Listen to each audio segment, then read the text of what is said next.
Dictation गति 100 शब्द प्रति मिनट स्टार्ट। महोदय, बहुत पहले से ही महिलाओं को अपने अधीन रखकर पुरुष प्रधान भारतीय समाज ने उनके विकास के द्वार बंद कर रखे हैं। प्राचीन भारत में सामाजिक और राजनीतिक बदलाव के साथ साथ महिलाओं की स्थिति में भी बदलाव आता रहा है। कभी तो यह माना गया कि जहाँ नारी की पूजा होती है वहाँ देवता रमते हैं, तो कभी उसे ताड़ना का पात्र बताया गया।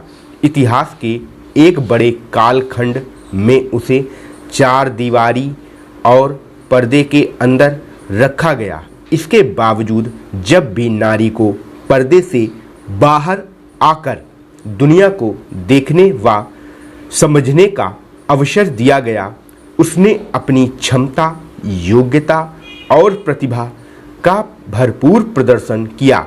भारत को स्वतंत्र हुए 5 दशक पूरे होने जा रहे हैं। स्वतंत्रता प्राप्त करने के बाद महिलाओं के विकास के लिए संविधान में अनेक प्रावधान किए गए हैं, परंतु मात्र नियम कानून बना देने से किसी व्यक्ति या वर्ग में परिवर्तन नहीं आते। इसके लिए व्यवहार और अमल की भी आवश्यकता है, किंतु भारतीय महिलाओं के लिए इसका प्रयोग नहीं किया गया। यूं तो प्रथम योजना काल से ही महिला विकास के छिटपुट प्रयास आरंभ हो गए थे, परंतु हकीकत में सर्वप्रथम छठी योजना के दस्तावेज में महिलाओं के सामाजिक व आर्थिक विकास का अध्याय जोड़ा गया। इसके बाद से महिला विकास की योजनाएं निरंतर क्रियाशील रहीं। फिर भी भारतीय महिलाओं की स्थिति में अपेक्षित परिवर्तन नहीं लाया जा सका है।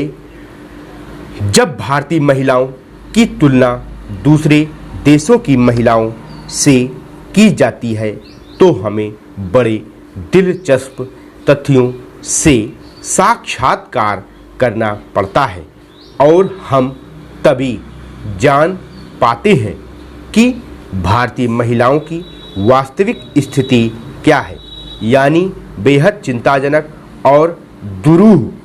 क्योंकि एक अध्ययन से ज्ञात हुआ कि दुनिया के 130 देशों में भारतीय महिलाएं 99वें स्थान पर हैं।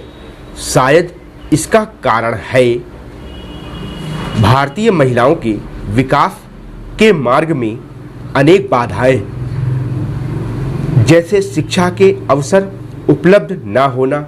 इससे उसका स्वाभिमान, उसकी चिंतन शक्ति और उसकी जिजीविषा का विकास अवरुद्ध हो गया।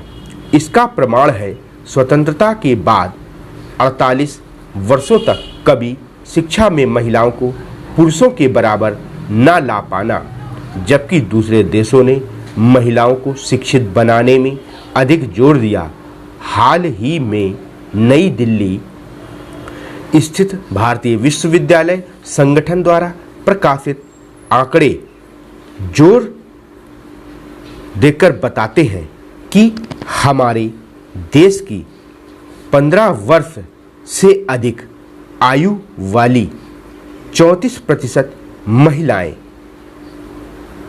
ही शिक्षा प्राप्त कर सकी हैं, जबकि इजराइल, स्पेन, इटली व हंगरी की 89 से 94%, श्रीलंका की 85%, चीन की 68%, ईरान की 52% तथा पाकिस्तान की 14% महिलाएं शिक्षित हैं। शिक्षा के इस अधोपतन के अतिरिक्त अल्पायु में महिलाओं का विवाह भी उनके विकास में एक बड़ी बाधा रही है। वैसे तो भारत में बाल विवाह बहुत पहले से ही प्रचलित रहा है, परंतु अब उन कानून द्वारा बाल विवाह पर रोक लगा दी गई है। स्टॉप।